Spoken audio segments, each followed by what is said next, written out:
Price the Lord. പ്രിയമുള്ളവരെ, കർത്താവിൻ്റെ വചനം നമ്മളോട് പറയുന്ന ഏറ്റവും ഹൃദ്യമായൊരു വചനം, അങ്ങയുടെ കരങ്ങളിലാണ് എൻ്റെ സമയം.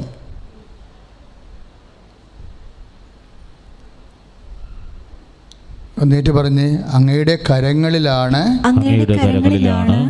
എൻ്റെ സമയം. ഇപ്പം നമ്മൾ ഡെലിവറി ചെയ്യപ്പെടേണ്ട, വിടുതൽ പ്രാപിക്കപ്പെടേണ്ട വിഷയങ്ങളുടെ സമയം ദൈവത്തിന് നിശ്ചയിക്കാൻ പറ്റും. ഇപ്പോൾ സാമ്പത്തിക കടങ്ങളിൽ നിന്നായാലും ശരി, നീ വിടുതൽ പ്രാപിക്കേണ്ട സമയം, അനുഗ്രഹം എന്ന് പറയണത് എന്താണ്? നിൻ്റെ സമയം ദൈവം ആശീർവദിക്കുന്നതിനെയാണ് അനുഗ്രഹമെന്ന് പറയണത്. നിൻ്റെ സമയം. ഇതിന് ബൈബിൾ പറയുന്ന പേര് ഭാഗധേയമെന്ന് പറയും. ഭാഗധേയം എന്ന് വെച്ച് കഴിഞ്ഞാൽ യുവർ റൈറ്റ്, നിൻ്റെ അവകാശമെന്നാണ് അർത്ഥം. നിൻ്റെ അനുഗ്രഹം നിൻ്റെ അവകാശമാണ്. അതാണ് ബൈബിൾ പറയണത്. അനുഗ്രഹം അവകാശമാക്കാൻ വേണ്ടി തിരഞ്ഞെടുക്കപ്പെട്ടവരാണ് നമ്മളെന്ന്. സ്തുതിക്കട്ടെ, ഹല്ലേലൂയ. പരമദിവ്യകാരുണ്യത്തിന് ഒന്നേറ്റ് പറഞ്ഞ്, അനുഗ്രഹം അവകാശമാക്കാൻ വേണ്ടി വിളിക്കപ്പെട്ടവരാണ് നമ്മൾ. ഇപ്പോൾ 1 പത്രോസ് 3:9 തിരുവചനം. 1 പത്രോസ് 3:9, അനുഗ്രഹം അവകാശമാക്കാൻ വേണ്ടി. അപ്പോൾ എപ്പോഴും വിഷയം ഈ സമയത്തിലുള്ള നമ്മുടെ അവകാശം യേശുക്രിസ്തുവിൽ നമ്മൾ പ്രഖ്യാപിക്കുമ്പോഴാണ് അനുഗ്രഹം അവകാശമാകണത്. ഈ നമ്മുടെ സ്തുതിപ്പൊക്കെ സമയത്തിലുള്ള വിശ്വാസത്തിൻ്റെ പ്രഖ്യാപനങ്ങളാണ്. ഇപ്പം എന്താ അങ്ങനെ പറയണമെന്ന് വെച്ചാൽ, ഇപ്പം സങ്കീർത്തനം 31:15 എന്താ പറയണത്? അവിടുത്തെ കരങ്ങളിലാണ്, എന്ന് പറഞ്ഞ്, അവിടുത്തെ കരങ്ങളിലാണ് എൻ്റെ ഭാഗധേയം. That means my right is in your hand. എൻ്റെ അവകാശങ്ങളെ ഒന്ന് പറഞ്ഞ് ഏറ്റു പറഞ്ഞ്, അവിടുത്തെ കരങ്ങളിലാണ് എൻ്റെ ഭാഗധേയം. ഇത് സങ്കീർത്തനം 31:15 തിരുവചനമാണ്. പക്ഷേ ഇത് വായിക്കുമ്പോൾ നമുക്ക് എപ്പോഴും ഒരു പ്രഖ്യാപനം ഉണ്ടാകണം. എന്താണ്? അവിടുത്തെ കരങ്ങളിലാണ്, ഒന്ന് പറഞ്ഞ്, അവിടുത്തെ കരങ്ങളിലാണ് എൻ്റെ ഭാഗധേയം. ഭാഗധേയം എന്ന് പറയുന്നത് എന്താണ്? അവകാശം, റൈറ്റ്. പക്ഷേ ഇംഗ്ലീഷ് ബൈബിള് ഇത് കുറച്ചുകൂടി കൃത്യമായിട്ടാണ്, ഷാർപ്പ് ട്രാൻസ്ലേഷനാണ്. Lord, my time is in your hand. ഞാൻ വാസ്തു രാവിലെ പ്രാർത്ഥിച്ചപ്പോൾ എനിക്ക് കിട്ടിയൊരു വചനമാണ്. അപ്പം എൻ്റെ മനസ്സിൽ എവിടെയോ ഉണ്ട് ടൈമിനെക്കുറിച്ച്. ഈ ദിവസങ്ങളെല്ലാം ടൈമിനെക്കുറിച്ചാണ് വെളിപാടുകൾ വന്നുകൊണ്ടിരിക്കുന്നത്. അപ്പോൾ മലയാളം ബൈബിളിൽ കിടക്കുന്നത്, അവിടുത്തെ കരങ്ങളിലാണ് എൻ്റെ ഭാഗധേയം. പക്ഷേ ഇംഗ്ലീഷ് ബൈബിൾ എന്ത് പറയും? Lord, my time is in your hand. ഇനി ബൈബിളിൻ്റെ ഒരു സ്പിരിറ്റ് എന്ന് പറയണത്, നമ്മുടെ സമയവും നമ്മുടെ അവകാശവും ഏതാണ്ട് ഒരേ അർത്ഥത്തിലാണ് ബൈബിൾ കാണുന്നത്. നമ്മുടെ സമയവും നമ്മുടെ അവകാശവും. കാര്യം എന്താണ്? നമ്മൾ അവകാശം പ്രാപിക്കുന്നത് നമ്മുടെ സമയത്തിൽ ദൈവം ഇടപെടുമ്പോഴാണ്. പറഞ്ഞ മനസ്സിലായോ? നമ്മുടെ സമയത്തിൽ ദൈവം ഇടപെടുമ്പോഴാണ് നമ്മൾ അവകാശം പ്രാപിക്കണത്. അത് ഒരു കാര്യമായിരിക്കത്തില്ല, ഒത്തിരി കാര്യങ്ങളുണ്ടാകും. നമ്മുടെ സമയത്തിൽ ദൈവം ഇടപെട്ട് കഴിഞ്ഞാൽ പിന്നെ നമ്മൾ പറയുന്ന ഒരു കാര്യമല്ല നടക്കുന്നത്. ഇന്നലെ ഒരു ചേച്ചി ഒരു സാക്ഷ്യം പറഞ്ഞ്, അവരുടെ സാക്ഷ്യം എന്ന് പറഞ്ഞാൽ അവർ അവസാനം ഇനി ബാക്കി പിന്നെ പറയാമെന്ന് പറയുന്ന രീതിയിൽ ഞങ്ങൾ അവരോട് സൗമ്യമായി പെരുമാറിയിട്ടാണ് അവർ സാക്ഷ്യം നിർത്തിയത്. സലി ഫ്രാൻസിസ് എന്ന് പാലായിൽ നിന്നുള്ള ഒരു സഹോദരിയാണ്. ഇപ്പോൾ എല്ലാ തിങ്കളാഴ്ചയും ഇവിടെ സാക്ഷ്യം പറയുന്നുണ്ടല്ലോ. ഇപ്പോഴേ നമ്മൾ പഴയ ടൈം ടേബിളൊന്നും ചേഞ്ച് ചെയ്തിട്ടുണ്ട്. ഉടമ്പടി ധ്യാനം തന്നെ ഇനി വരുന്ന കാലങ്ങളിൽ തിങ്കൾ, ചൊവ്വ, ബുധൻ ഒക്കെ ഉടമ്പടി ധ്യാനമായിരിക്കും.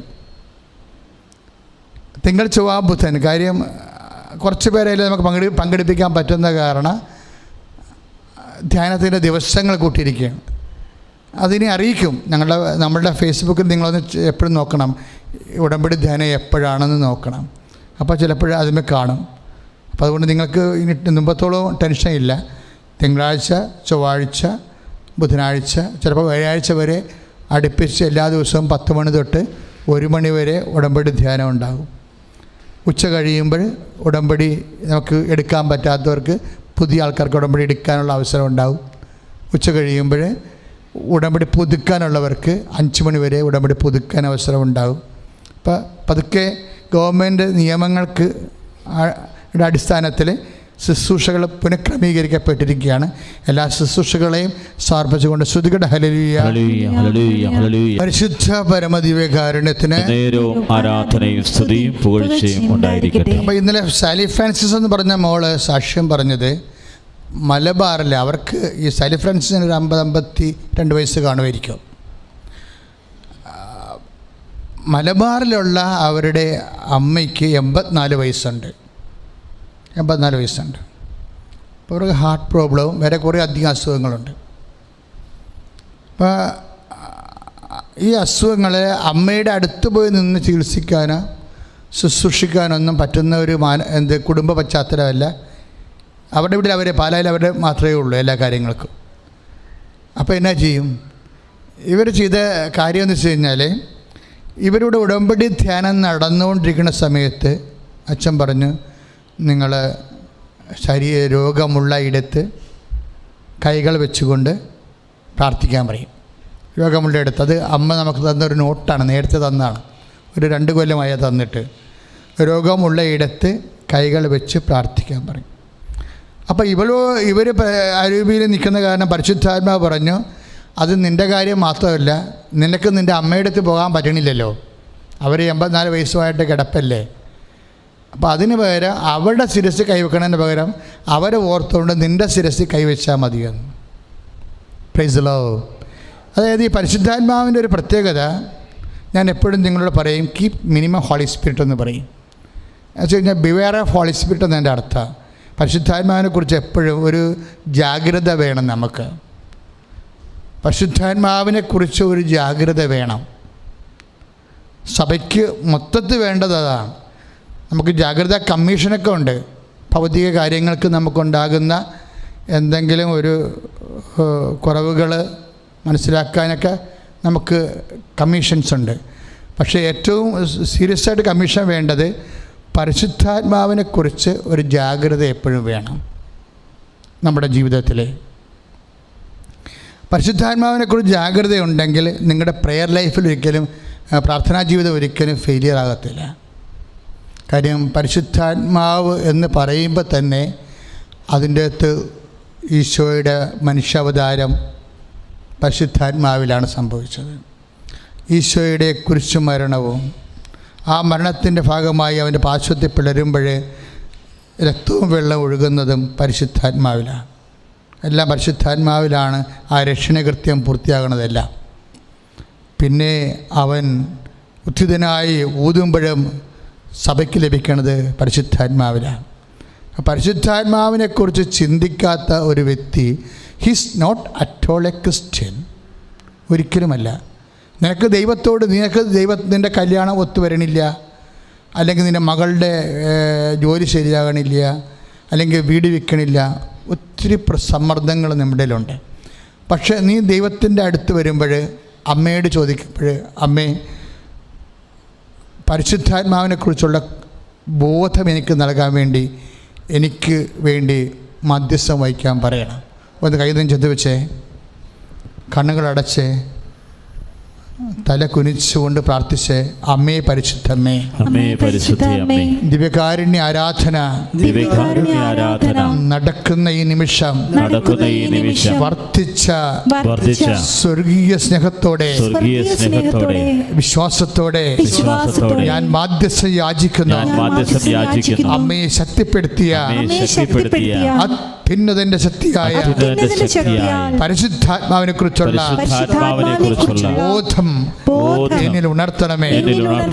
ആത്മാവേ, പരിശുദ്ധാത്മാവേ, പ്രാർത്ഥിക്കുവാനും വിശ്വാസം പ്രഖ്യാപിക്കുവാനും എല്ലാ പ്രാരാബ്ധങ്ങളെയും യേശു അതിജീവിച്ചതുപോലെ ജീവിക്കുവാനും എനിക്ക് അഭിഷേകം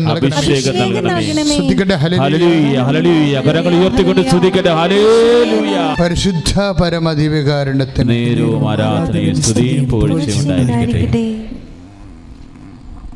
അപ്പോഴേ ഈ അമ്മ സാലി ഫ്രാൻസിസ് സ്വന്തം ശിരസ്സിലേക്ക് കൈവച്ച് പ്രാർത്ഥിക്കുന്നു. പിറ്റേ ദിവസം ഈ 84 വയസ്സുള്ള അമ്മ ഇവരെ ഫോണിൽ വിളിക്കും. വിളിച്ചിട്ട് അമ്മ ഒരു കാര്യം പറയും. എന്താ പറയണത്?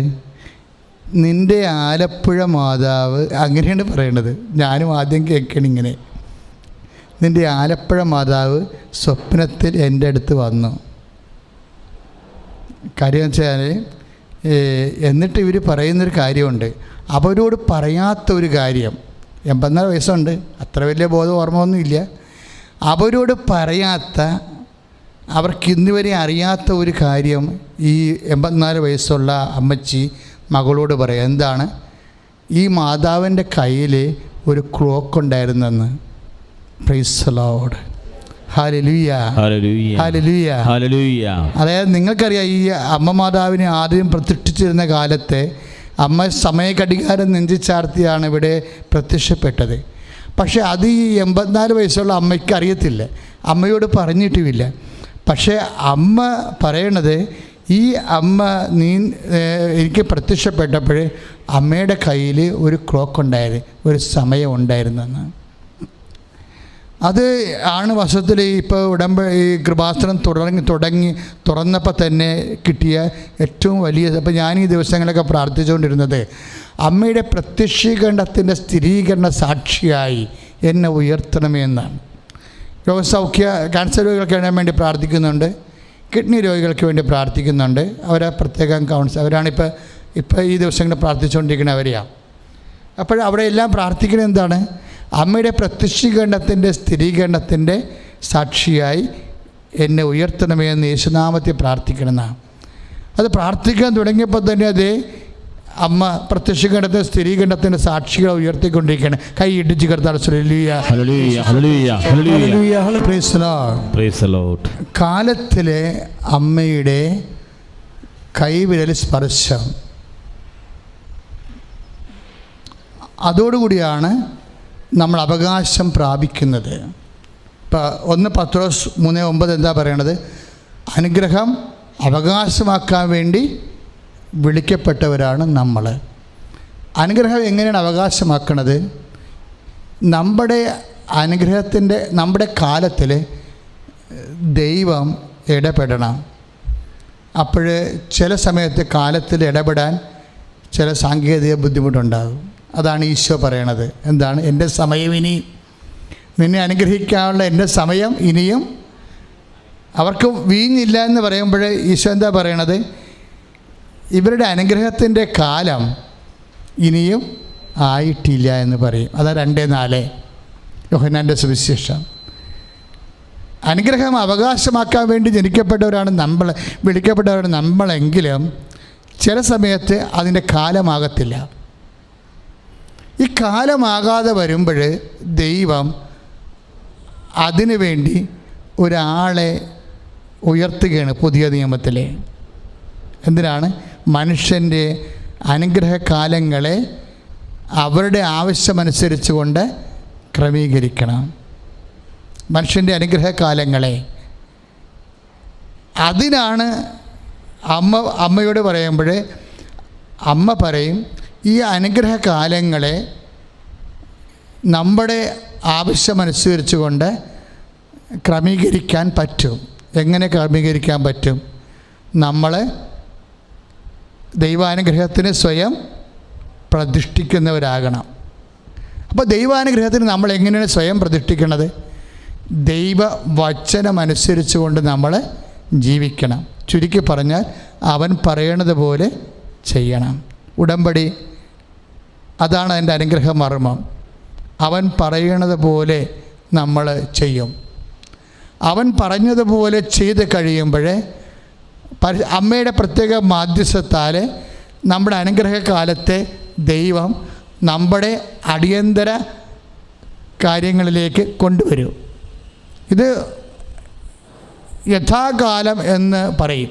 എന്ന് വെച്ച് കഴിഞ്ഞാൽ ദൈവം നമ്മുടെ കാലത്തിൽ ഇടപെടുമ്പോഴാണ് യഥാകാലമാകണത്.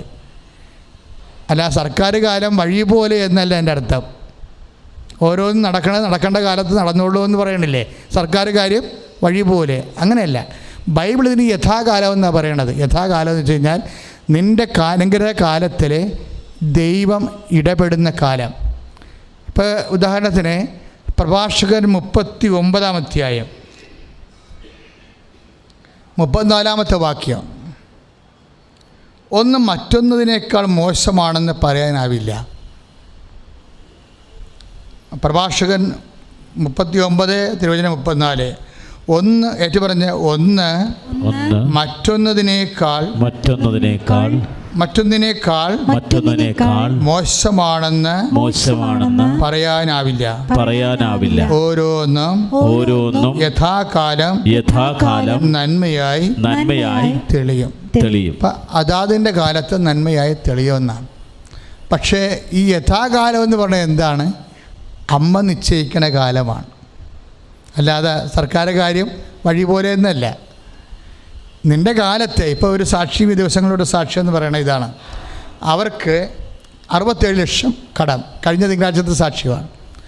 67 ലക്ഷം രൂപ കടം. അപ്പോഴവർ വന്ന ഉടനെ വേറെ മാർഗമൊന്നുമില്ല, അവരൊന്ന് ഉടമ്പടി ചെയ്തു. ഉടമ്പടി ചെയ്യുമ്പോൾ ആദ്യ കാലങ്ങളിൽ എനിക്ക് നൽകിയ നോട്ടെന്ന് പറയണത് ഉടമ്പടി പ്രാർത്ഥന ഉടനടി പരിഹാരമെന്നാണ്. അപ്പോൾ ചിലർ പറഞ്ഞു ഇത് നിങ്ങൾ ആൾക്കാർ റീച്ച് ചെയ്യിക്കാൻ വേണ്ടി കാണിക്കണ തരികിട പരിപാടിയാണെന്ന്. അതല്ല സംഭവം. ഉടമ്പടി പ്രാർത്ഥന തന്ന ആ ആഴ്ച തന്നെ പരിശുദ്ധാത്മാവ് നൽകിയ സൂചനയാണ് സമയത്തിലാണ് ഈ വിഷയം വർക്കൗട്ട് ചെയ്യണമെന്ന്.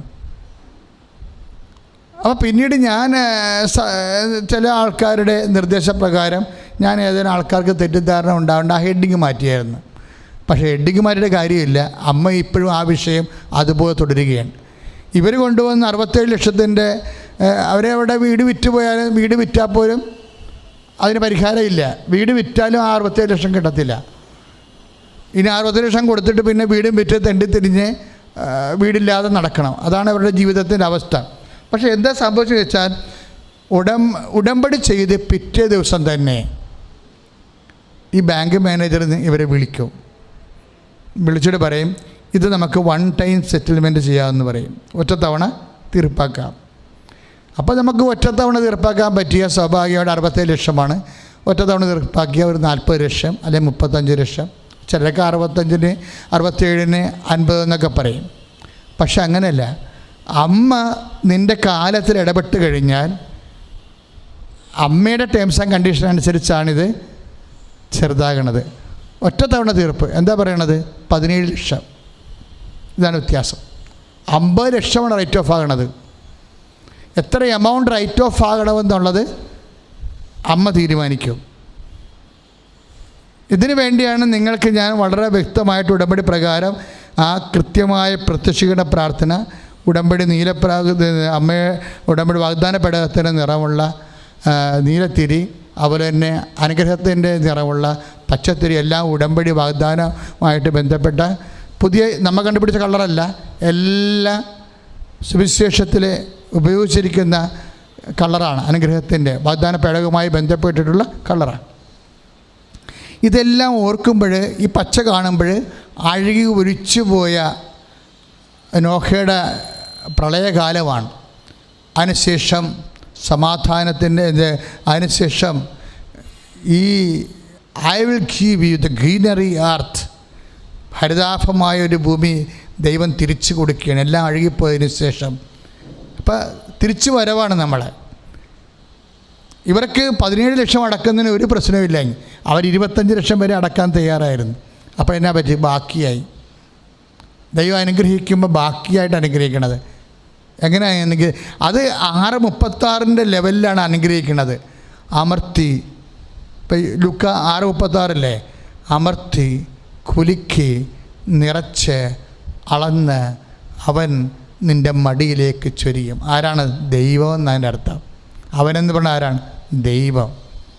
അപ്പോൾ അതായത് അമർത്തി നിൻ്റെ മടിയിലോട്ട് ചൊരിയുമെന്ന് പറഞ്ഞാൽ പോരെ. പക്ഷെ അങ്ങനെയല്ല ദൈവം പറയണത്. അമർത്തി കുലുക്കി നിറച്ച് അളന്ന് അവൻ നിൻ്റെ മടിയിലോട്ട് ചൊരിയും. ശ്രദ്ധിക്കട്ടെ. ഹല്ലേലൂയ. യേശുവേ സ്തോത്രം. ഹല്ലേലൂയ. പരിശുദ്ധ പരമദിവ്യകാരുണ്യത്തിന് ആരാധനയും സ്തുതിയും പുകഴ്ചയും ഉണ്ടായിരിക്കട്ടെ. പ്രിയപ്പെട്ട ഈ വിഷയം നമ്മുടെ കാലത്തിൽ ദൈവം കൈവെക്കുക, പരിശുദ്ധ അമ്മയുടെ മധ്യസ്ഥതയിൽ. അതിനെന്ത് ചെയ്യണമെന്നാണ് അമ്മ പറഞ്ഞത്? അവൻ പറയണത് പോലെ ചെയ്യണം. ഇനി ദൈവം പറഞ്ഞ പോലെ ചെയ്യണം. ദൈവം പറഞ്ഞ കുറേ കാര്യങ്ങളുണ്ട്. ഒരിക്കലും ധ്യാനകേന്ദ്രത്തിൽ ഇതിനെക്കുറിച്ച് എക്സ്പ്ലനേഷൻ നടന്നുകൊണ്ടിരിക്കുന്ന സമയത്ത് ഒരു അച്ഛൻ, ഡയറക്ടറാണ് ഒരു ധ്യാനകേന്ദ്രത്തിൻ്റെ, എന്നോട് ചോദിച്ചു 6 കാര്യങ്ങൾ നമ്മൾ ചെയ്താൽ മതിയാന്ന് ചോദിച്ചു. നമ്മൾ 6 കാര്യങ്ങളല്ലേ ചെയ്യണത്? അവൻ പറയണ പോലെ ചെയ്യാൻ പറയുമ്പോൾ നമ്മൾ ഉടമ്പടിയിൽ എത്ര കാര്യമാണ് ചെയ്യണത്? 6 കാര്യങ്ങൾ. നമ്മൾ 6 കാര്യം ചെയ്യാൻ എന്താ കാര്യം? 6 കൽപ്പനയാണ്. കാനായിലെ കല്യാണത്തിൽ ദൈവം വെള്ളത്തെ വീഞ്ഞാക്കി മാറ്റിയത് അല്ലേ? അതുപോലെ തന്നെ കൽപ്പനകൾ നൽകുന്നതിന് മുമ്പ് അവൻ പറയുന്നത് പോലെ ചെയ്യാൻ, അവൻ പറയണത് കൽപ്പനകളിലൂടെ അവൻ പറയണത് മുമ്പ് 6 ദിവസം ദൈവം സീനായി മലമുകളിലുണ്ടായിരുന്നു. അനുഗ്രഹത്തിൻ്റെ നാന്ദിയാണ് 6 എന്ന് പറയുന്നത്.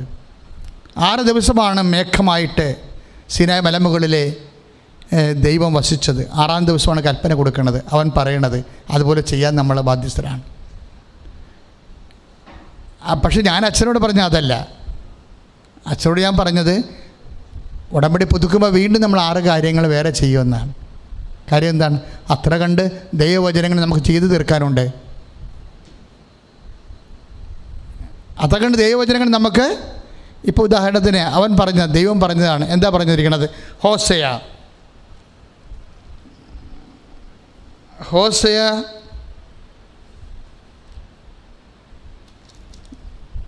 6:1.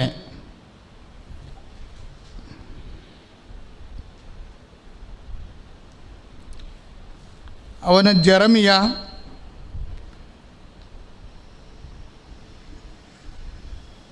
3:4. ജെറമിയ 3:4 അവൻ പറഞ്ഞു, അവിശ്വസ്തരെ മടങ്ങി വരുവിൻ. അനുഗ്രഹിക്കാൻ വേണ്ടിയാണ്, അല്ലാതെ പെടലി വെട്ടി കളയാനല്ല.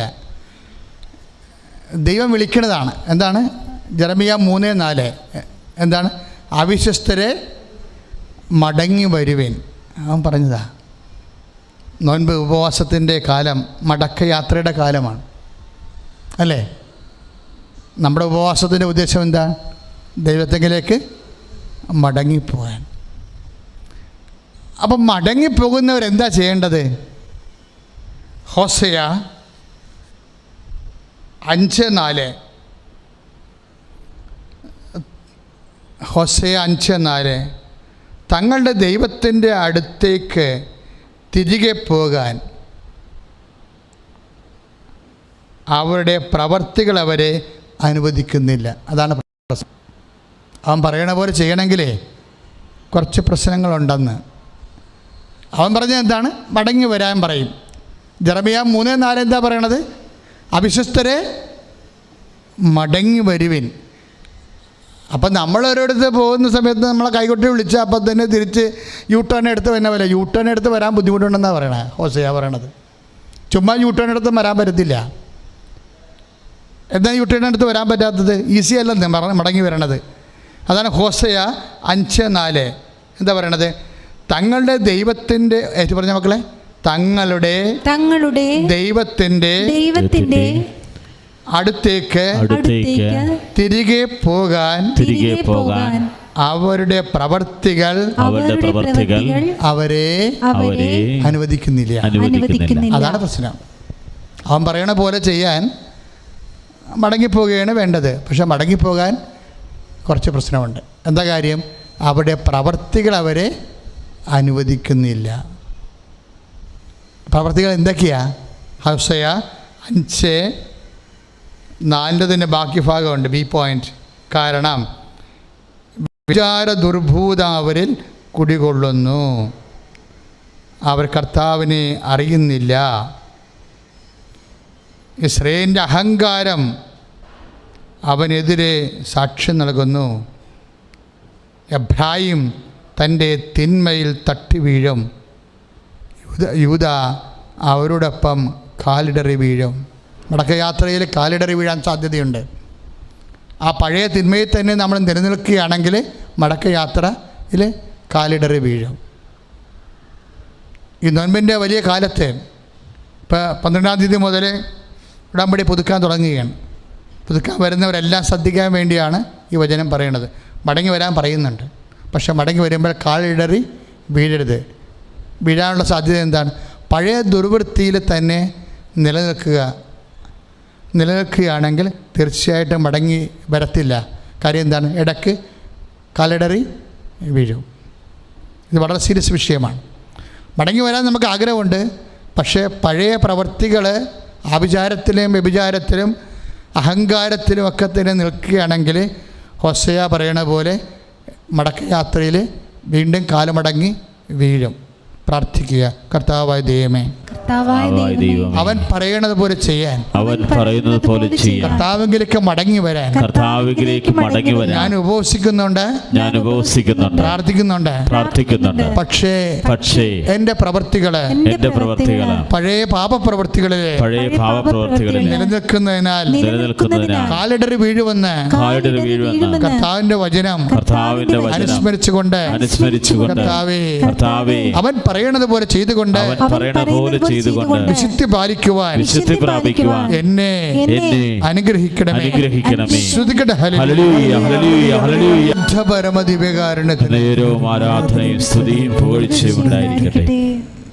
നമ്മളെ മടക്കി വിളിക്കണത് എന്തിനാ? പാപങ്ങൾ ഉപേക്ഷിച്ച്, പാപപ്രവർത്തികൾ ഉപേക്ഷിച്ച് കർത്താവിൻ്റെ വിശുദ്ധിയിലേക്ക് മടക്കി വിളിക്കണത് എന്തിനാ? നമ്മളെ ശാസിക്കാനല്ല. എന്തിനാണ്? അവൻ പറയണത് പോലെ ചെയ്യുമ്പോൾ നമ്മൾ അനുഗ്രഹിക്കും.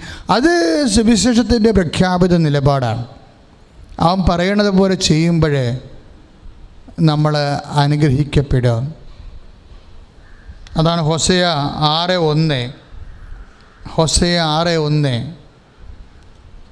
അവർ പറയും, വരുവിൻ, നമുക്ക് കർത്താവിലേക്ക് മടങ്ങിപ്പോകാം. അവിടുന്ന് നമ്മെ ചീന്തിക്കളഞ്ഞു, അവിടുന്ന് തന്നെ നമ്മളെ സുഖപ്പെടുത്തും. നമ്മളെ പ്രഹരിച്ചു, അവിടുന്ന് തന്നെ മുറിവുകൾ വെച്ച് കെട്ടും. ഇപ്പം ഇന്ന് മുറിവും വേദന അനുഭവിക്കുന്ന ഓരോ വ്യക്തി മുറിവുള്ള വ്യക്തിയാണ്.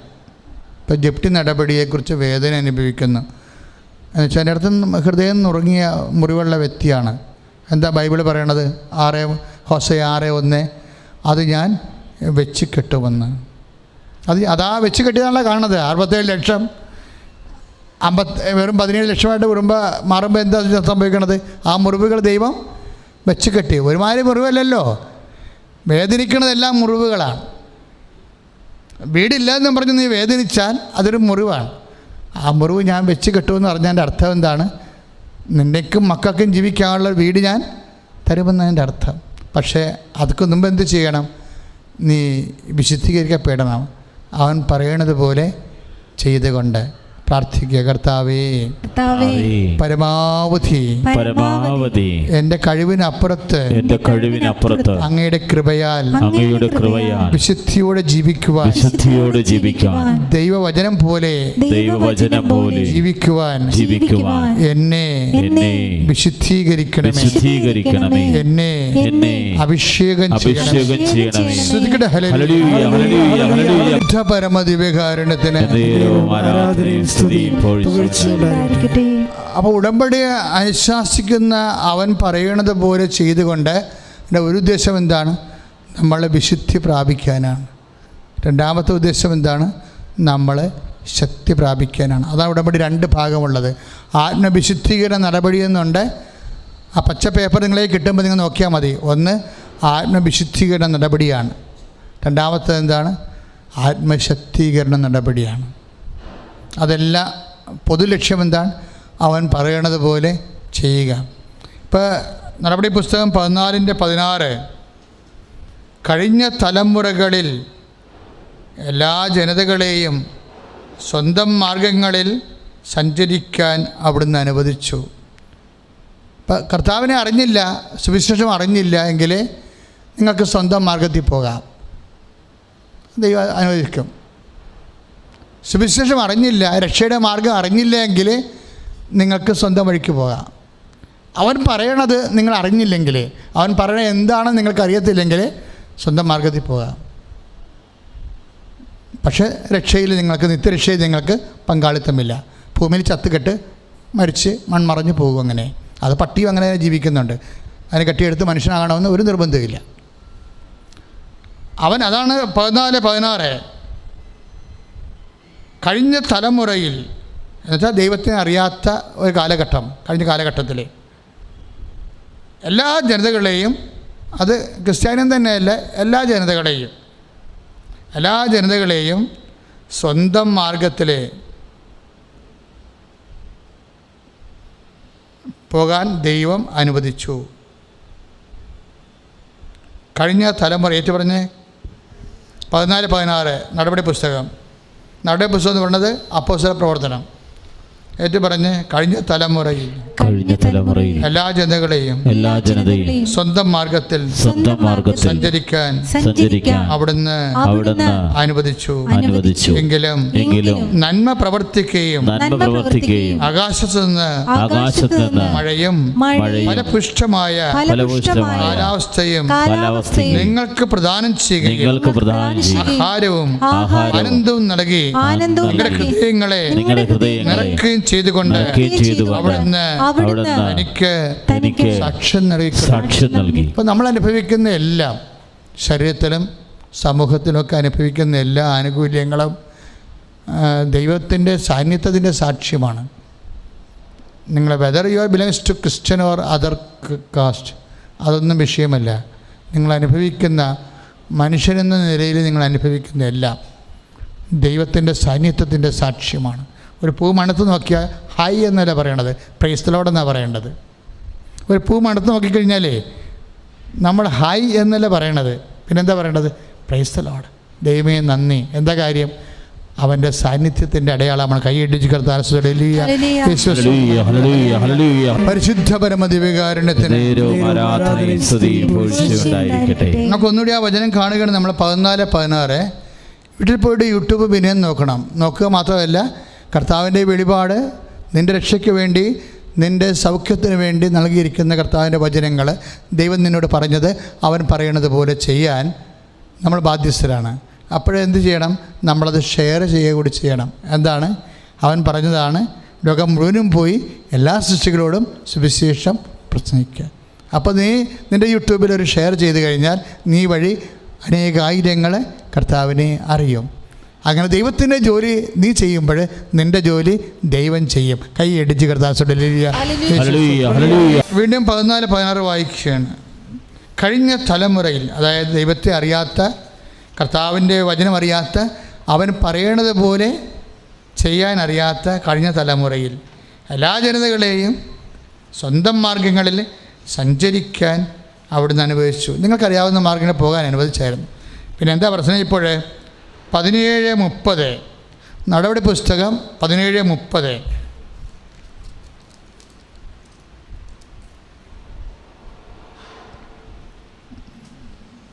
അജ്ഞതയുടെ ആ കാലഘട്ടത്തെ ദൈവം കണക്കിലെടുത്തില്ല. ഇന്നലെ എന്ത് സംഭവിച്ചു? എങ്ങനെ നീ ജീവിച്ചു? 3 ഭാര്യമാരുണ്ടായിരുന്ന, 2 ഭാര്യമാരുണ്ടായിരുന്ന, മൊത്തം വെള്ളമായിരുന്ന, കള്ളൻ്റെ കഴുത്ത് കുത്തിന് പിടിച്ച് പണം മേടിച്ചോ, അമിത പലിശ വാങ്ങിച്ചോ? ദൈവത്തെ അറിയാത്ത ആ കാലഘട്ടത്തെ ദൈവം കണക്കിലെടുത്തില്ല. അതാണ് 17:30 എന്താണ് പറയണത്? അജ്ഞതയുടെ, പറഞ്ഞ് അജ്ഞതയുടെ കാലഘട്ടത്തെ ദൈവം കണക്കിലെടുത്തില്ല. പിന്നെ എന്താണ് ഇപ്പോഴത്തെ പ്രശ്നം? എന്നാൽ ഇപ്പോൾ എല്ലായിടത്തുമുള്ള സകല ജനങ്ങളും പശ്ചാത്തപിക്കണമെന്ന് അവിടുന്ന് ആജ്ഞാപിക്കുന്നു. അപ്പൊ ക്രിസ്ത്യാനി മാത്രം പശ്ചാത്തപിച്ചാൽ പോരാ. കർത്താവിൻ്റെ വചനം കേൾക്കുന്നവരെല്ലാം തിന്മയിൽ നിന്ന് ഒഴിഞ്ഞു മാറണം. അതാണ് പറയുന്നത്, എല്ലായിടത്തുമുള്ള എല്ലാ ജനതകളും. അതാണ് 17:30. അജ്ഞതയുടെ കാലഘട്ടത്തെ ദൈവം കണക്കിലെടുത്തില്ല. പറഞ്ഞേ, അജ്ഞതയുടെ കാലഘട്ടത്തെ ദൈവം കണക്കിലെടുത്തില്ല. എന്നാൽ ഇപ്പോൾ എല്ലായിടത്തുമുള്ള സകല ജനങ്ങളും പശ്ചാത്തപിക്കണമെന്ന് അവിടുന്ന് ആജ്ഞാപിക്കും. സ്തുതിക്കട്ടെ, ഹല്ലേലൂയ, ഹല്ലേലൂയ, ഹല്ലേലൂയ, ഹല്ലേലൂയ. കരങ്ങൾ ഉയർത്തിക്കൊണ്ട് സ്തുതിക്കട്ടെ, ഹല്ലേലൂയ. നിങ്ങളുടെ എന്ത് വിഷയത്തിൻ്റെ മേലും ദൈവതീരുമാനം ഉണ്ടായി നിന്നെ അനുഗ്രഹിക്കാൻ വേണ്ടിയാണ് കർത്താവ് ഇങ്ങനെ സംസാരിക്കുന്നത്. അത് എല്ലാവരെയാണ് വിളിക്കണത്, എല്ലായിടത്തുമുള്ള എല്ലാ ജനങ്ങളെ. കാര്യം എന്താണ്? എല്ലാവരും ദൈവത്തിൻ്റെ മക്കളാണ്. അല്ലാതെ അവിടെ പാർഷ്വാലിറ്റി ഇല്ല. അനുഗ്രഹം കൊടുക്കാൻ നേരത്ത് പക്ഷാഭേദമില്ല. സ്വന്തം പാർട്ടിക്കാരനാണ്, സ്വന്തം മതക്കാരനാണ്, സ്വന്തം വിശ്വാസിയാണെന്ന് പറഞ്ഞ് ദൈവത്തിന് പക്ഷാഭേദമില്ല. ദൈവത്തിന് പക്ഷാഭേദമില്ല, ദൈവത്തിന് മുഖംനോട്ടമില്ല. അതാണ് കൊളോസ്യസ് 3:25 പറയണത്, ദൈവത്തിന് മുഖംനോട്ടമില്ലെന്ന്. അത് അനുഗ്രഹത്തിൻ്റെ കാര്യമായാലും ശരി, അനുതാപത്തിൻ്റെ കാര്യമായാലും ശരി, ദൈവം എല്ലാവരിൽ നിന്നുമാണ് അനുതാപം ആവശ്യപ്പെടുന്നത്. കാര്യം ദൈവം എല്ലാവരെയാണ് അനുഗ്രഹിക്കുന്നത്. നിങ്ങൾ സാക്ഷ്യം നോക്കിയാൽ മനസ്സിലാവും അക്രൈസ്തവ സഹോദരൻ എന്തുമാത്രമാണ് അനുഗ്രഹം പ്രാപിക്കണത്. പക്ഷെ അപ്പോഴൊക്കെ എല്ലാവരും ആഗ്രഹിക്കണം, ഞങ്ങൾ കൂടുതൽ വിശുദ്ധിയുള്ള മനുഷ്യരായി ജീവിക്കും. ഞങ്ങൾ ഒന്ന് പറഞ്ഞ്, ഞങ്ങൾ കർത്താവിൻ്റെ അനുഗ്രഹം പ്രാപിക്കാൻ കൂടുതൽ വിശുദ്ധിയുള്ള മനുഷ്യരായി ജീവിക്കാം. സ്തുതിക്കട്ടെ, ഹല്ലേലൂയ, ഹല്ലേലൂയ. പരിശുദ്ധ പരമദിവ്യകാരുണ്യത്തിന് അതെല്ലാ ജനങ്ങളെയും ദൈവം അനുതാപത്തിലേക്ക് ക്ഷണിക്കണമെന്ന് പറഞ്ഞാൽ, ഇപ്പോൾ ബൈബിളിലെ ഇപ്പോൾ ദാനിയേലിൻ്റെ പുസ്തകം നമ്മൾ 5-ാം അധ്യായം 6-ാമത്തെ വാക്യം വായിക്കുമ്പോൾ, ദേവാലയം കൊള്ള ചെയ്ത് സ്വർണ്ണപാത്രങ്ങൾ മോഷ്ടിച്ചെടുത്തിട്ട് സ്വന്തം ആഭിചാരികളായ സ്ത്രീകളുമായിട്ട് വീഞ്ഞു കുടിച്ച ഒരു കസ്മലനായ രാജാവിനെക്കുറിച്ച്. അയാൾ യഹൂദൻ പോലും അല്ല, ഒരു സാധാരണ ആളായിരുന്നു. പക്ഷെ അയാളുടെ അന്തഃപുരത്തിൽ പെട്ടെന്ന് ദീപയഷ്ടികളിരിക്കുന്നതിൻ്റെ മുകളിൽ ഒരു വിരൽ വന്ന് ഇങ്ങനെ കുറച്ച് കാര്യങ്ങൾ എഴുതി. അപ്പോൾ ദൈവം അനുതാപത്തിലേക്ക് എല്ലാവരെയും വിളിക്കുന്ന അതിൻ്റെ അർത്ഥം. ബൽഷാസർ യഹൂദൻ പോലും അല്ല, തിരഞ്ഞെടുക്കപ്പെട്ട വംശത്തിലുള്ള ആളല്ല. പക്ഷേ അയാൾ അന്തഃപുരത്തിൽ അയാൾ ചെയ്ത പ്രവർത്തനങ്ങൾ അയാളെ മനസ്സിലാക്കാൻ വേണ്ടി ഒരു വിരൽ വന്നിങ്ങനെ കുറച്ച് കാര്യങ്ങൾ എഴുതി. ദാനിയേൽ 5:6 എഴുതി ഇത്രയേ ഉള്ളൂ, മേനെ തെക്കൽ പാർസിൻ. എന്താണ് എഴുതിയിരിക്കുന്നത്? ഞാൻ നിന്നെ തൂക്കി നോക്കി. അപ്പോൾ ദൈവത്തിന് അങ്ങനെ ഒരു പരിപാടിയുണ്ട്. എന്താണ്? ഇടയ്ക്കിടയ്ക്ക് നിൻ്റെ സൽപ്രവൃത്തികൾ, നിൻ്റെ പുണ്യപ്രവൃത്തികൾ നീ ഭാരം വെച്ചിട്ടുണ്ടോ, അതിൽ നീ നിൻ്റെ കൃപ നേടിയിട്ടുണ്ടോ എന്ന് ദൈവം തൂക്കി നോക്കും. നോൻപ് കാലം ഒരു തൂക്കത്തിന് തയ്യാറാകണ കാലമാണ്. ഉടമ്പടി പ്രാർത്ഥനയിൽ എപ്പോഴും സൽപ്രവൃത്തികളുണ്ട്. ഞാൻ രോഗിയായിരുന്നു, നിങ്ങളെന്നെ സന്ദർശിച്ചു. ഞാൻ കാരാഗൃഹവാസിയായിരുന്നു, നിങ്ങളെന്നെ സന്ദർശിച്ചു. എനിക്ക് വിശന്നു, നിങ്ങളെനിക്ക് ഭക്ഷണം തന്നു. ഞാൻ നഗ്നനായിരുന്നു, നിങ്ങളെന്നെ ഉടുപ്പിച്ചു. അവൻ പറയണത് പോലെ ചെയ്യുമ്പോൾ കുറേ ആത്മശക്തീകരണ പ്രവൃത്തികൾ വരും ഇതിൽ. അങ്ങനെയാണ് നമ്മൾ ഭാരം വെക്കണത്. ഞാൻ നിന്നെ തൂക്കി നോക്കിയെന്ന് പറഞ്ഞിട്ട് ഇയാൾ ദുർവൃത്തി ചെയ്യുന്ന ആളാണ്. എന്താണ്? ദേവാലയത്തിൽ നിന്ന് പൊൻപാത്രങ്ങൾ മോഷ്ടിച്ചെടുത്തിട്ട് അയാളുടെ വേശ്യകളുമായിട്ട് അയാൾ വീഞ്ഞു കുടിച്ച് ഉന്മത്തം പ്രാപിക്കുന്ന ആളാണ്. അതിലെന്താ പറഞ്ഞത്? ഞാൻ നിന്നെ തൂക്കി നോക്കി. തിന്മ ചെയ്യുന്നവനെ ദൈവം തൂക്കും. എങ്ങനെയാണ്? നീ ഭാരം കുറഞ്ഞവനായിട്ട് കാണപ്പെട്ടു. ഇപ്പോൾ ഈ ദിവസങ്ങളൊക്കെ വരുന്ന സാമ്പത്തിക മേഖലയിലൊക്കെ വരുന്ന ആത്മഹത്യകളൊക്കെ നോക്കിയാൽ മനസ്സിലാവും നിങ്ങൾക്ക്. എത്ര സ്വാധീനം ഉണ്ടായിട്ടും ഒരു കഥയുമില്ല. ദൈവം കൈവിട്ടതാണ് പറഞ്ഞത്. കോടികളുണ്ടെന്ന് പറഞ്ഞിട്ട് എന്താ പ്രയോജനം? മനുഷ്യൻ്റെ കിഡ്നി വരെ വിറ്റ് നമ്മൾ പല സാമ്പത്തിക സ്ഥാപനങ്ങളിലും പലിശ കൊടുക്കിയിട്ട് എത്ര പേരുടെ കണ്ണുനീരാണ്. തൂക്കി നോക്കുമ്പോൾ ഭാരം കുറഞ്ഞാൽ തള്ളിയിടും. അത്രയേ ഉള്ളൂ, വേറെ കാര്യമൊന്നുമില്ല. അവൻ ആരാണെന്ന് പറഞ്ഞാലും ഞാൻ നിന്നെ തൂക്കി നോക്കി, നീ ഭാരം കുറഞ്ഞവനായി കാണപ്പെട്ടുവെന്ന്. അപ്പം നിങ്ങൾ പറയും എനിക്കത് ബാധകമല്ല എന്ന് പറയും. കർത്താവിൻ്റെ വചനം എല്ലാവർക്കും ഒരുപോലെയാണ് ബാധകം. ഞാൻ നിന്നെ തൂക്കി നോക്കി, നീ ഭാരം കുറഞ്ഞവനായി കാണപ്പെട്ടു. ഉടമ്പടിയിൽ നമ്മളെ ഭാരം വെപ്പിക്കുന്ന കുറേ ആത്മശക്തീകരണ പ്രവർത്തനങ്ങളുണ്ട്. ചില ആൾക്കാരെ പറ്റിക്കാൻ വേണ്ടി മറ്റുള്ളവരെ കൊണ്ടൊക്കെ ചെയ്യിക്കും, ചിലപ്പോൾ ചെയ്യത്തില്ല. പക്ഷേ ഉടമ്പടി പുതുക്കാൻ വരുമ്പോൾ ഞങ്ങളത് ചോദിക്കും, കൗൺസിലേഴ്സ് ചോദിക്കും. അപ്പോൾ ചോദിക്കുമ്പോൾ നിങ്ങൾക്കത് ധൈര്യത്തോടെ പറയാനുണ്ടാകണം. നിങ്ങൾ ചെയ്ത സൽപ്രവർത്തികൾ, നിങ്ങൾ ചെയ്ത കൃപാവര പ്രവർത്തികൾ, നിങ്ങൾ ചെയ്ത സുവിശേഷ പ്രചരണ പ്രവർത്തികൾ ഒക്കെ പറയുമ്പോൾ സ്വാഭാവികയോടെ എന്താ ചെയ്യണത്? ദൈവം നിങ്ങളെ തൂക്കി നിൽക്കുമ്പോൾ നിങ്ങളുടെ ഭാരം കൂടുകയാണ്. നിങ്ങളതിന് ഉടമ്പടി ശരിക്കും സഹായിക്കുകയാണ്. അങ്ങനെ വരുമ്പോൾ എന്നാ പറ്റണത്? നിങ്ങളുടെ കാലത്തിലെ ദൈവം ഇടപെടും. ദൈവം ഇടപെടാൻ സാങ്കേതികമായ തടസ്സമുണ്ടെങ്കിൽ പരിശുദ്ധ അമ്മയുടെ മധ്യസ്ഥരായ നിങ്ങളത് ചെയ്യണ കാരണം അമ്മ നിങ്ങളുടെ കാലത്തിലേക്ക് ഇടപെടാൻ വേണ്ടി ദൈവത്തോട് മാധ്യസ്ഥം വഹിക്കും. അപ്പോഴെന്നാ പറ്റണത്? അനുഗ്രഹം അവകാശമാക്കും. അനുഗ്രഹം അവകാശമാക്കാൻ ജനിക്കപ്പെട്ടവരാണ് നമ്മളെങ്കിൽ അതിനുള്ള അടിയന്തര നടപടി നിൻ്റെ കാലത്തിൽ ദൈവം ഇടപെടേണ്ടതാണെങ്കിൽ നിൻ്റെ കാലത്തിൽ ഇടപെട്ടുകൊണ്ട് നിൻ്റെ അവകാശത്തെ, അനുഗ്രഹത്തെ അവകാശമാക്കാൻ നിന്നെ സഹായിക്കുന്നതാണ് പരിശുദ്ധ അമ്മയുടെ റോള്. അത് ഏറ്റവും കൂടുതൽ കൃത്യവും വ്യക്തവുമായി നടപ്പിൽ വരുത്തുന്നതിനാണ് ഉടമ്പടി പ്രാർത്ഥന ഒരു പദ്ധതിയും പ്രയോഗവുമാണ്. അതുകൊണ്ടാണ് അങ്ങനെ ഒരു പുസ്തകമുണ്ട്, ഉടമ്പടി പ്രാർത്ഥന പദ്ധതിയും പ്രയോഗവും. നിനക്ക് ആ പുസ്തകം കിട്ടും ഓഫീസിൽ നിന്ന്. അടുത്ത അത് എല്ലാം തീർന്നു പോയിട്ട് നമ്മൾ രണ്ടാമത് പ്രിൻ്റ് ചെയ്യാൻ കൊടുത്തിട്ടേ ഉള്ളൂ. പക്ഷേ ഇത് പഠിക്കണം. കാര്യം ഇതൊരു പദ്ധതിയാണ്. നിൻ്റെ കാലത്തിലേക്ക് ദൈവത്തെ ഇടപെടുത്തുന്ന അമ്മയുടെ മധ്യസ്ഥ ശക്തിയെ പ്രഘോഷിച്ചുകൊണ്ട് നിൻ്റെ ജീവിതത്തിലെ ദൈവതിരുസന്നിധിയിൽ നിന്നെ ഭാരമുള്ള വ്യക്തിയായി മാറ്റുന്ന, അതുവഴി ദൈവത്തിൻ്റെ അനുഗ്രഹത്തിന് അവകാശിയായി മാറ്റുന്ന ഒരു അസുലഭമായ പ്രാർത്ഥനയാണ് ഉടമ്പടി പ്രാർത്ഥന. 12-ാം തീയതി മുതൽ ആരംഭിക്കുകയാണ്.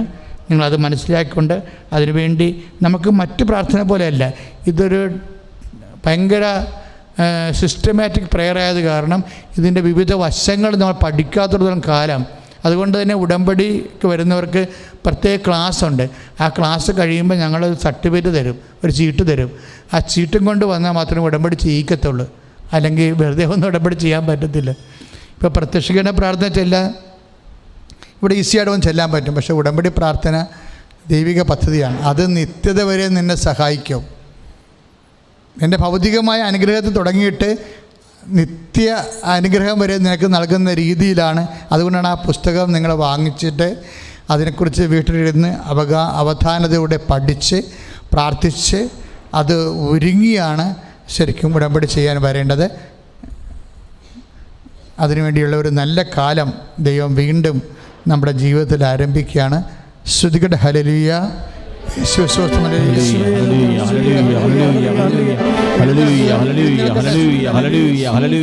യേശുവേ നന്ദി കർത്താവേ, സ്തുതിക്കുന്ന കർത്താവേ. രോഗസൗഖ്യ പ്രാർത്ഥനയുടെ സമയമാണ്. എല്ലാവരും എഴുന്നേൽക്കുക. അച്ഛനോട് ചേർന്ന് പ്രാർത്ഥിക്കണം. ആദ്യം പരിശുദ്ധ അമ്മയോട് മധ്യസ്ഥം യാചിക്കുക. അമ്മേ, പരിശുദ്ധ അമ്മേ, അമ്മേ, പരിശുദ്ധ അമ്മേ, പലതരം രോഗങ്ങളാല് ഞാൻ വലയുന്നു. എൻ്റെ കുടുംബത്തിലേക്ക് കയറി ചെല്ലുവാൻ എനിക്ക് ഭയം തോന്നുന്നു. എൻ്റെ ജീവിതത്തിലേക്ക് ഭാവിയിലേക്ക് നോക്കുവാൻ എനിക്ക് ഉത്കണ്ഠ തോന്നുന്നു. പലവിധ വ്യഥകളാല് ഞാൻ വ്രണപ്പെട്ടിരിക്കുന്നു. അമ്മേ, പരിശുദ്ധമ്മേ, എൻ്റെ മുറിവുകളെ വെച്ച് കെട്ടി എന്നെ സുഖപ്പെടുത്തുമെന്നുള്ള ദൈവവചനത്തിനെ അടിസ്ഥാനപ്പെടുത്തിക്കൊണ്ട് അമ്മയുടെ തിരുസന്നിധിയിൽ ഞാൻ മാധ്യസ്ഥം പ്രാപിക്കുന്നു. അമ്മേ, പരിശുദ്ധമ്മേ, വേദനിക്കുന്ന ഈ കൂട്ടായ്മയിലുള്ള ധ്യാനം കൂടുന്ന എല്ലാവരെയും പ്രത്യേകം അനുസ്മരിക്കണമേ. അമ്മയുടെ പ്രത്യക്ഷീകരണത്തിന്റെ സ്ഥിരമായ സാക്ഷിയായി എല്ലാവരെയും ഉയർത്തണമേ. ഞങ്ങളിലൂടെ ദൈവനാമം മഹത്വപ്പെടുവാൻ ഇടയാക്കണമേ. മക്കൾ ശ്രുതികട ഹല്ലേലൂയ. അന്തിന് കാഴ്ച നൽകിയവനെ, ചെകിടന് കേളി നൽകിയവനെ, ഊമന് സംഭാഷണ ശക്തി നൽകിയവനെ, മഹോദ രോഗിയെ സുഖപ്പെടുത്തിയവനെ, മരിച്ചവനെ ഉയർപ്പിച്ചവനെ, നിന്റെ തിരുനാമത്തിൽ സ്തുതി പറയുന്നു കർത്താവേ. നിന്റെ വിശുദ്ധമായ തിരുമുറിവാർന്ന വലതുകരം ഈ മക്കളുടെ ശിരസിൽ വെക്കണമെന്ന് പ്രാർത്ഥിക്കുന്നു കർത്താവേ. നിന്റെ വിശുദ്ധമായ തിരുമുറിവാർന്ന വലതുകരം ഈ മക്കളുടെ ശിരസിൽ വെക്കണമെന്ന് പ്രാർത്ഥിക്കുന്നു കർത്താവേ. കർത്താവേ, അന്തരി കാഴ്ച നൽകിയവനെ, കർത്താവെ ചെകിടന് കേട് നൽകിയവനെ, കർത്താവെ ഊമന് സംഭാഷണ ശക്തി നൽകിയവനെ, കർത്താവെ മഹോദ രോഗ്യപ്പെടുത്തവനെ, കർത്താവെ തറവാ രോഗ്യപ്പെടുത്തവനെ, കർത്താവെ ഉള്ളംകാലം മുതൽ കർത്താവെ ഉച്ചവരെ കർത്താവെ അങ്ങയുടെ വലത് കരത്താൽ സ്പർശിക്കുന്ന അടിപ്പടർ പോലെ, വൈദ്യുത ആഘാതം പോലെ, ദൈവിക ശക്തികൾ, മാരക രോഗങ്ങള്, തീരാവേദനകള് യേശുവിന്റെ നാമത്തിലെ ഈ നിമിഷം മാറിപ്പോകട്ടെ. കരങ്ങൾ ഇടിച്ചുകൊണ്ട് കർത്താവിനെ സ്തുതിക്കട്ടെ. കർത്താവ് നൽകിയ സൗഖ്യത്തെ നന്ദി പറയട്ടെ. യേശുവേ ആരാധന. രോഗമെല്ലാം മാറിയിടട്ടെ, കഷ്ടമെല്ലാം നീങ്ങിയിടട്ടെ. രോഗമെല്ലാം മാറിയിടട്ടെ, കഷ്ടമെല്ലാം നീങ്ങിയിടട്ടെ. തിരുമുറിവിനാൽ സുഖപ്പെടട്ടെ, തിരുമുറിവിനാൽ സുഖപ്പെടട്ടെ. മക്കളെ, കിഡ്നി രോഗികൾ നടുവെല്ലിന് കൈവെക്കുക. കരൾ രോഗികൾ നെഞ്ചിൻ്റെ കൊമ്പിന് കൈവെക്കുക. ഹൃദയരോഗികൾ നെഞ്ചിൻ്റെ ഇടതുവശത്ത് കൈവെക്കുക. ഉദര രോഗികൾ ഉദരത്തിൽ കൈവെക്കുക. സർവാംഗം കൂടുതൽ രോഗമുള്ളവരെ സ്വസ്ഥതയായിട്ട് കൈവെക്കുക. ഇപ്പോഴും പരിശുദ്ധമ്മ കൃപാസനത്താറെ ജീവനോടെ പ്രത്യക്ഷപ്പെട്ട പരിശുദ്ധമ്മ നമുക്ക് വേണ്ടി ഈശോയുടെ ദിവ്യകാരുണ്യത്തോട് മധ്യസ്ഥം യാചിക്കുന്നതാണ്. ദിവ്യകാരുണ്യത്തോടാണ് മധ്യസ്ഥം യാചിക്കുന്നത്. നമ്മുടെ യോഗ്യതയേക്കാളുപരി ദൈവത്തിൻ്റെ കരുണയാണ് അമ്മയുടെ മധ്യസ്ഥത്താൽ നമുക്ക് ലഭിക്കുന്നത്. അമ്മയെ പരിശുദ്ധ സ്തുതിക്കട്ടെ. ഹല്ലേലൂയ. യേശുസ്വന്തം അമ്മേ, പരിശുദ്ധമേ, ദൈവമാതാവേ, ഞങ്ങളുടെ യോഗ്യത കൊണ്ടല്ല, അങ്ങയുടെ പീഡാനുഭവത്തിൻ്റെ യോഗ്യതയാൽ, അങ്ങയുടെ കുരിശു മരണത്തിൻ്റെ യോഗ്യതയാൽ, അങ്ങയുടെ മക്കളുടെ അവകാശവും മുഖരിയുമാകുന്ന മക്കളോട് കർത്താവെ കരുണ തോന്നണമെന്ന് പ്രാർത്ഥിക്കുന്നു. ദൈവമേ, ഓരോ മകനെയും മകളെയും അങ്ങ് സ്പർശിക്കണമെന്ന് പ്രാർത്ഥിക്കുന്നു. സങ്കീർത്തനം 31:15 പ്രാർത്ഥിക്കുന്നു. അവിടുത്തെ കരങ്ങളിലാണ് ഞങ്ങളുടെ സമയം, അവിടുത്തെ കരങ്ങളിലാണ് ഞങ്ങളുടെ ഭാഗധേയം.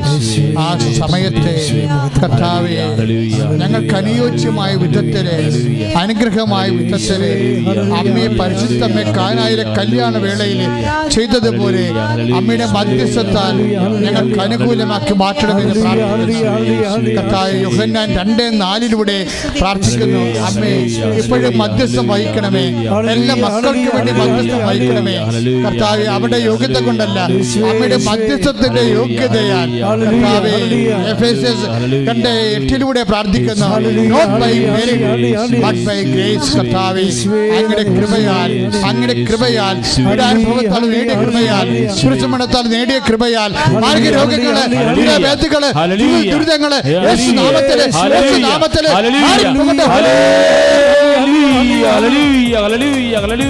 കരങ്ങൾ ഉയർത്തി സ്തുതിക്കട്ടെ. ഹല്ലേലൂയ. യേശുവേ യേശുവേ യേശുവേ യേശുവേ യേശുവേ. തിരുക്കരത്താൽ താങ്ങി എന്നെ തിരുരക്തത്താൽ കഴുകണമേ. തിരുക്കരത്താൽ താങ്ങി എന്നെ തിരുരക്തത്താൽ കഴുകണമേ. പെരുമഴ പോൽ പെയ്യട്ടെ, പെരുമഴ പോൽ പെയ്യട്ടെ. യേശുവിൻ രക്തം, യേശുവിൻ രക്തം, യേശുവിൻ തിരുരക്തം, യേശുവിൻ രക്തം, യേശുവിൻ രക്തം, യേശുവിൻ തിരുരക്തം. മക്കളെ, വീടില്ലാത്തവർക്ക് വേണ്ടി പ്രാർത്ഥിക്കാൻ പോകുന്നു. അതുപോലെ തന്നെ സാമ്പത്തിക തകർച്ചയിരിക്കുന്നവരെ, കടത്തിൽ വിഷമിക്കുന്നവർക്ക് വേണ്ടി പ്രാർത്ഥിക്കാൻ തുടങ്ങുന്നു. നിങ്ങൾ ഓർക്ക് അച്ഛന് ഓരോ വാക്ക് പറയുമ്പോൾ ഞാൻ ഒരു വാക്ക് പറഞ്ഞാൽ മതി. കാരണം പരിശുദ്ധമ്മ ജീവനോടെ പ്രത്യക്ഷപ്പെട്ട ഇടത്തിലെ ദുരന്തമുണ്ടാകാൻ പോകുന്ന പ്രാർത്ഥിക്കണമെന്ന് പറഞ്ഞ ഇടമാണിത്. ദൈവം ആവശ്യപ്പെട്ടതാണ് നമ്മളുടെ പ്രാർത്ഥന.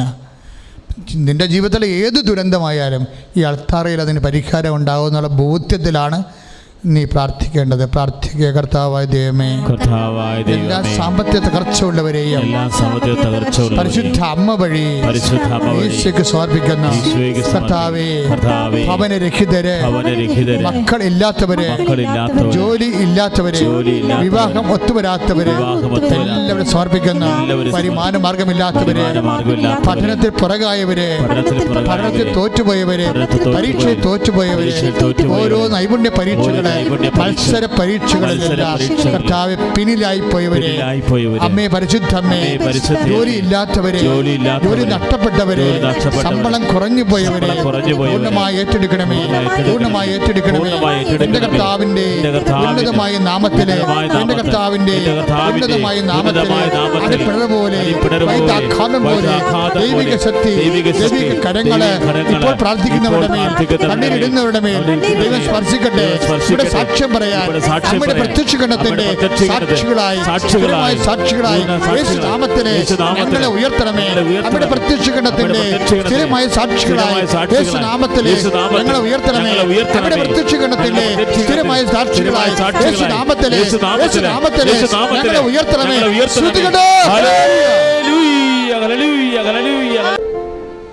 ഏതെങ്കിലും വിഷയം നിങ്ങൾക്ക് കണ്ണീരോടെ പരിശുദ്ധ അമ്മ വഴി ഈശോയ്ക്ക് സമർപ്പിക്കാനുണ്ടെങ്കിൽ ഇപ്പോഴും അവനുമായി പ്രാർത്ഥിക്കുക. ആ വിഷയത്തിന് മേലെ ഇപ്പോഴും ആശീർവാദം ലഭിക്കും. എപ്പോഴും പ്രാർത്ഥിക്കേണ്ടത് അമ്മയുടെ പ്രത്യക്ഷീകരണത്തിൻ്റെ സാക്ഷിയായി യേശുനാമത്തെ എന്നെ ഉയർത്തണമെന്ന് പ്രാർത്ഥിച്ചുകൊണ്ടാണ് വിഷയം സമർപ്പിക്കേണ്ടത്.